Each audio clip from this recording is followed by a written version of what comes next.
নমস্কাৰ and welcome back to Assamese blogs channel. বলক আজিৰ ভিডিঅ'টো আৰম্ভ কৰোঁ। আপুনি যদি এজন ফেচবুক, হোৱাটছআপ নাইবা ইউটিউব নাইবা ইনষ্টাগ্ৰাম ইউজাৰ, তেতিয়াহ'লে আজিৰ ভিডিঅ'টো আপোনাৰ বাবে চাব লগা। আমিতো সকলোৱে জানো যে আজিৰ পৃথিৱীখন এটা বলৰ দৰে। আপোনাৰ শুই থকা বিচনাৰ চফা য'তে আছে তালৈ আমাৰ পৃথিৱীৰ সকলো বস্তু আজিকালি পঠাই দিয়ে, নাইবা আমি আনিব পাৰোঁ এটা সৰু বলৰ দৰে। তো সেই বলৰ দুনিয়াখনত এতিয়া হেকাৰ সংখ্যা বাঢ়ি গৈছে, কিন্তু সেই হেকাৰ সংখ্যা বাঢ়াৰ লগে লগে আপোনাৰ হোৱাটছআপ একাউণ্টটো হেকাৰে লৈ যাব পাৰে। কিন্তু ইয়াৰ বাবে আপুনি হোৱাটছআপ একাউণ্টটো কেনেকৈ সুৰক্ষিত কৰি ৰাখিব আজিৰ এই ভিডিঅ'টোত ক'ম। হেকাৰসকলে আমাৰ ইণ্টাৰনেটত এখন নতুন জাল পেলাইছে। সেই নতুন জালখন কেনেকৈ জানেনে? ধৰি লওক এটা ভিডিঅ'টোৰ এটা এনেকুৱা লিংক বনাই দিয়ে, যদি আপুনি সেইটো ক্লিক কৰিছে আপুনি তাৰ ডাইৰেক্ট সেই ভিডিঅ'টোৰ লিংকলৈ লৈ যাব। কাৰণ হেকাৰে তেনেকুৱা বনায়েই নৰ্মেল হেকাৰতকৈ। আৰু হোৱাটছআপৰ এনেকুৱা বৰ্তমানলৈ বস্তু ওলোৱা নাই যিটো বস্তু হোৱাটছআপ হেক কৰিব পাৰে। কিন্তু কিছুমান প্ৰফেশ্যনেল হোৱাটছআপ হেকাৰ আছে নাইবা আপোনাৰ ফোন নাম্বাৰটো পালে, OTP পালে, আৰু তাৰ উপৰিও এটা 2 ষ্টেপ ভেৰিফিকেশ্যন কোড আছে, আৰু সেই কোডটো পালেহে হেৰি কৰিব পাৰে। কিন্তু যদি আপুনি 2 ষ্টেপ ভেৰিফিকেশ্যন কোডটো লগোৱা নাই, তেতিয়াহ'লে কেনেকৈ লগাব এই ভিডিঅ'টোত দেখুৱাম, চাই লওক। আপুনি প্ৰথমতে আপোনাৰ হোৱাটছআপ একাউণ্টটো খুলি ল'ব। লোৱাৰ পিছত আপুনি চাইডত এটা 3 ডট দেখিছে, তাত আপুনি ক্লিক কৰিব দিয়া। ছেটিংছত যাব, ছেটিংছত 2 ষ্টেপ ভেৰিফিকেশ্যন তাত ক্লিক কৰি দিব। তাৰপিছত আপুনি মই যিহেতু আগতে পিনটো লগোৱা আছে সেইকাৰণে চেঞ্জ পিন বুলি আহিছে, তো আপুনি তাত ক্লিক কৰি দিব।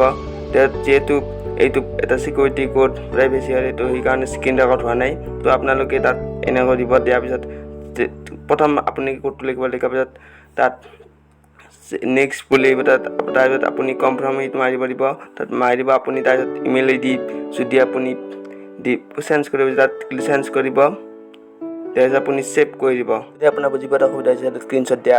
সেইটো যদি আপুনিও কেতিয়াবা আপুনি সেই আপোনাৰ ফোন নাম্বাৰটো বেলেগ এটা ইমেইল এড্ৰেছ দিছে, ফোন নাম্বাৰ দিছে, OTP দিছে, কিন্তু সেই কোডটো আপোনাক লাগিবই। কাৰণ সেই কোডটো নহ'লে আপুনি সেইটো খুলিব নোৱাৰে, আৰু আপোনাৰ হোৱাটছআপ বেলেগ ডিভাইচত লগ ইন কৰিব নোৱাৰে।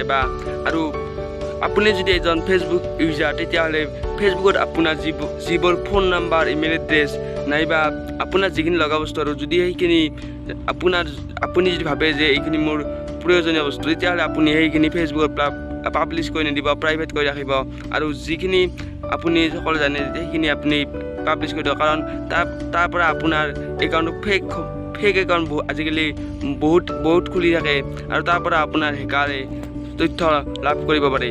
আৰু আপুনি যদি ইউটিউব ইউজাৰ নাইবা, আৰু তেতিয়াহ'লে আপুনি যিটো ইমেইল এড্ৰেছেৰে এই ইউটিউব চেনেলটো ক্ৰিয়েট কৰিছে, সেই ইমেইল এড্ৰেছটো আপুনি থাৰ্ড পাৰ্টি এপৰ লগত লগ ইন নকৰিব, নাইবা আপুনি যিকোনো ছ'চিয়েল মিডিয়া এপ ব্যৱহাৰ নকৰক কিয় আপুনি থাৰ্ড পাৰ্টি এপৰ লগত ব্যৱহাৰ নকৰিব।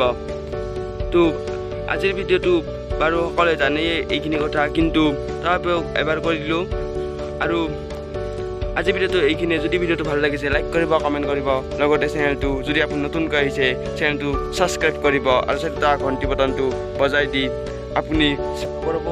নেক্সট এটা ভিডিঅ' বনাই দিম। যদি লাগে আপোনালোকে কমেণ্ট বক্সত গৈ জনাব যে ইমেইল এড্ৰেছত আপোনাৰ গুগলে ধৰি লওক ইমেইল এড্ৰেছ পঠাইছে, কেনেকৈ আপুনি চিকিউৰিটি ডিটেইলছটো চেক কৰিব, সেইটো বা কোন ফেক হয় নে অৰিজিনেল হয়, আপোনাক সেইটো জনাম। তো আপোনালোকক যদি সেই ইমেইল এড্ৰেছত মেছেজ কৰা চিকিউৰিটিটো কেনেকৈ চাব, সেইটো যদি আপোনালোকক লাগে, তেতিয়াহ'লে ভিডিঅ' এটা লাগে যদি, তেতিয়া আপোনালোকে কমেণ্ট বক্সত গৈ জনাব।